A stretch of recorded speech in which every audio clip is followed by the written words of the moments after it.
Hello বন্ধুরা, কেমন আছো? আশা করি সবাই ভালো আছো। আজ একটি নতুন গল্পের আড্ডা দেওয়ার জন্য চলে আসলাম।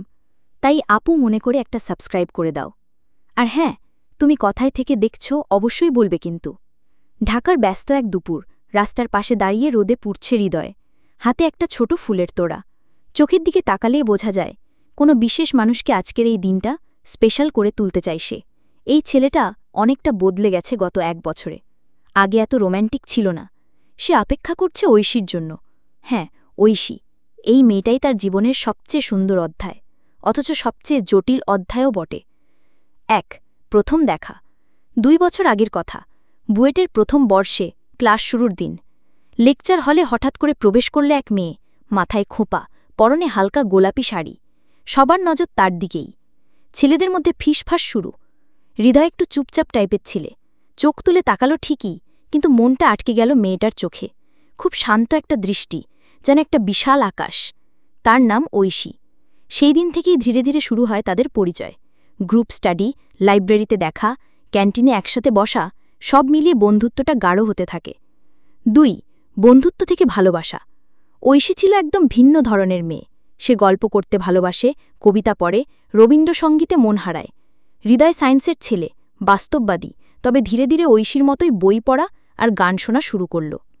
একদিন ক্যাম্পাসের লাইব্রেরি পিছনের ছায়াময় জায়গায় বসে হৃদয় বলল, ঐশী, আমি একটা কথা অনেক দিন ধরে বলতে চাই, কিন্তু সাহস পাই না। ঐশী মুচকি হেসে বলল, তোমার মতো ছেলেরা সাহস মা পেলে তাহলে কে বলবে বলো? হৃদয় কাপা কণ্ঠে বলল, তোমাকে আমি ভালোবাসি।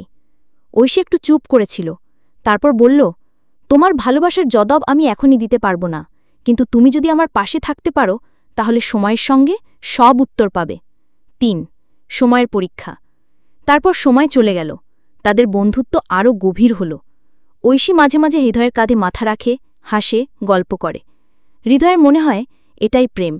কিন্তু ঐশী কখনো ভালোবাসি শব্দটা বলে না, বলে ভালো লাগা হয় হৃদয়। এতে হৃদয় কষ্ট পেলেও কিছু বলেনি। একদিন হৃদয়ের মা অসুস্থ হয়ে পড়লেন। হাসপাতালের খরচ, ক্লাস মিস, চাকরির টেনশন সব মিলিয়ে হৃদয় প্রায় ভেঙে পড়ল। তখন ঐশী ঠিক পাশে ছিল।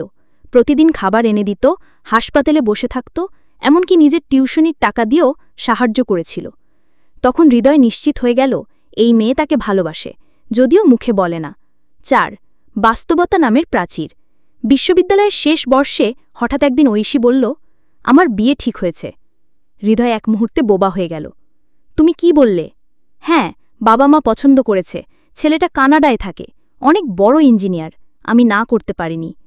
হৃদয় কাপা কণ্ঠে বলল, তুমি তাহলে আমাকে কোনোদিন ভালোবাসোনি? ঐশী চোখ নামিয়ে বলল, ভালোবাসা মানেই তো সবকিছু পাওয়া নয় হৃদয়।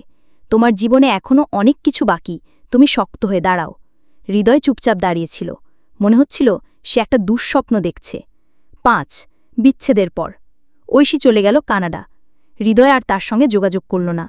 তবে একটা অদ্ভুত বিষয়, ঐশীও আর বিয়ে করেনি। শুনেছিল ছেলেটার সাথে শেষ পর্যন্ত বিয়ে হয়নি। কেন হয়নি সেটা জানার সুযোগ হয়নি। হৃদয় এখন একটি বড় সফটওয়্যার কোম্পানিতে চাকরি করে। সময় অনেক কেটে গেছে, কিন্তু তার ডায়েরিতে আজও ঐশীর নামে কিছু পৃষ্ঠা বরাদ্দ আছে। 6. আবার দেখা। আজ প্রায় 4 বছর পর হঠাৎ ফেসবুকে একটি ইনবক্স হয়ে, হৃদয়, তুমি কেমন আছো? পাঠিয়েছিল ঐশী। সেই ইনবক্সের সূত্র ধরেই আজকের এই দেখা। তারা বসবে পুরান ঢাকার এক কফি শপে। হৃদয়ে ফুল নিয়ে দাঁড়িয়ে হঠাৎ দরজা দিয়ে প্রবেশ করে ঐশী। অনেকটা আগের মতোই, কিন্তু চোখে এক অন্যরকম শান্তি। তুমি এসেছ? হ্যাঁ, জানতাম তুমি থাকবে। তারা অনেক কথা বলে, পুরানো গল্প, বর্তমান জীবন, অতীতের ভুল, ভালোবাসা সব। ঐশী চুপচাপ হৃদয়ের হাত ধরে বলল, তুমি এখনও আমায় ভালোবাসো? হৃদয় বলল, তুমি কি এখনও উত্তর দেবে? ঐশী হেসে বলল, তোমার চোখে আজও আমার আকাশটা দেখি হৃদয়। আমি তোমাকেই ভালোবাসি, সব সময় ভালোবেসেছি। 7. নতুন শুরু। সেদিন তারা একসাথে পুরান ঢাকার রাস্তা দিয়ে হাঁটছিল। চারপাশে লাইট, ভিড়, মানুষের কোলাহল। তাদের কোনো কিছুর দরকার নেই, তারা শুধু একে অন্যকে পেয়েছে। আর এই পেয়েই যেন সমস্ত রং ফিরে এসেছে। সাবস্ক্রাইব করুন আমাকে বন্ধু ভেবে।